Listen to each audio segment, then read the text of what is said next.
Yo, what's going on YouTube? Welcome back to another Minnesota Twins discussion video. Ignore my hat. I'm trying to stop that glare right there.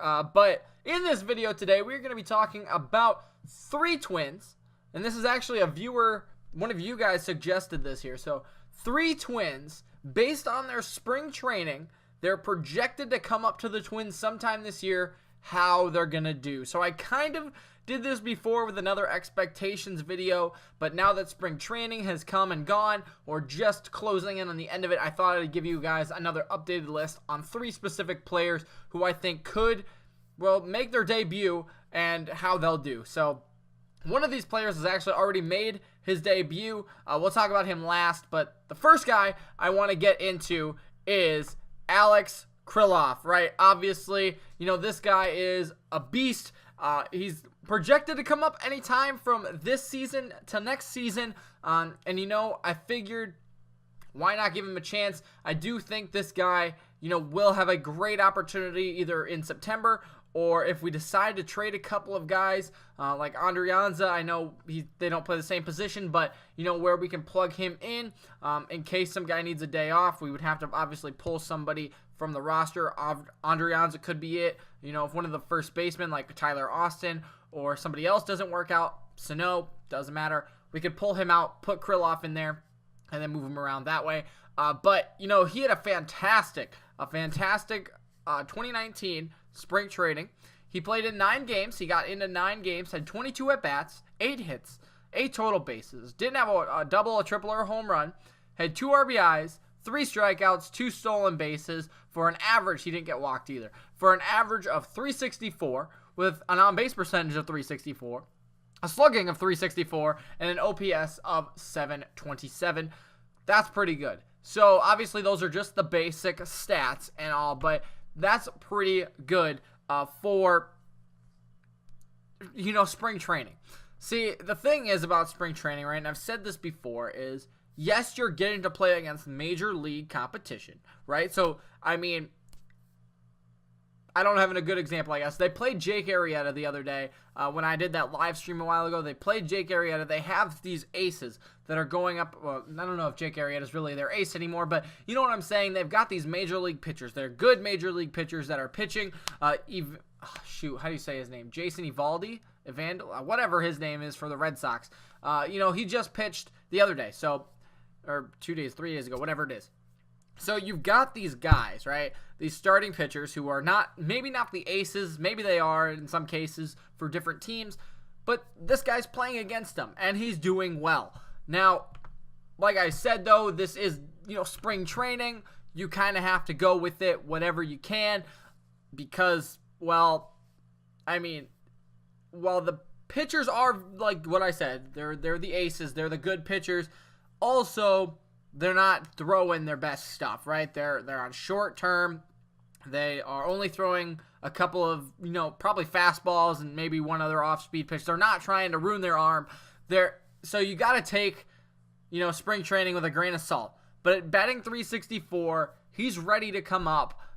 That's a good sign. So basically, I just went over his stats for spring training. What can I expect for him in the majors? And I'd love to know what you guys think. I don't know how many games he would play in, but if he played in 15 to 20 games, if he got in September, let's just say 15 to 20 games, I think he could be an Astudillo kind of player where he's batting close to 300. I know Astudillo batted 355 last year when he came up for a couple of games, but close to 300 because he's not going to be, if he starts, he'll pitch against the ace, or he'll bat against the ace, I guess, or a good pitcher, maybe once or twice through the rotation, and then he would get to the bullpen. Maybe there's a good guy in the bullpen, maybe there's not.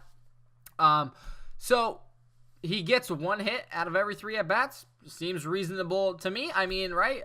You think everybody can do it, but in a short amount of time, I think 300, close to 300, would definitely be a good start for him. About 10 hits in 20 at bats or 20 games or so, depending on how he plays. 10 hits would be fantastic, kind of like what he's doing now. But obviously, that's maybe a little bit more of an expectation. I would hope for 1 home run, and just doing what he can for the team.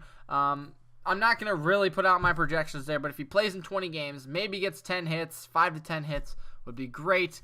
I guess 5, that would not be 300.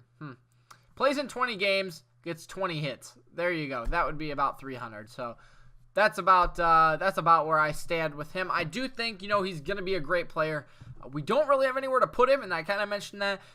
We don't have anywhere to put him. He's a good player, but we have Rosario, Buxton, Cave, and Kepler. We just signed Kepler to an extension. I don't know what we're going to do with Buxton. We're going to sign Rosario to an extension, I'm sure. I don't know what we're going to do, though, to get him on the field. Obviously, it's a good problem to have, but he had a great spring training, probably the best spring training out of all these guys. So, I look forward to seeing him on the field, hopefully some point this year, but I think he had a great spring training, and I think he could do really well in the majors. All right, let's go on to Nick Gordon. Nick Gordon is next. This guy, I've said this before in that last expectation video, that he's kind of at the end of his minor league career. He has worked his way up. He's kind of gotten halted. He has done well in spring training this year. Last year, we haven't brought him up. I think this would be the perfect year to do that. We have Ronald Torreyes. We have Jonathan Schoop. We have Andrianza, but that's about it, right? Competition-wise, we brought in Schoop this year, so we're probably going to start him.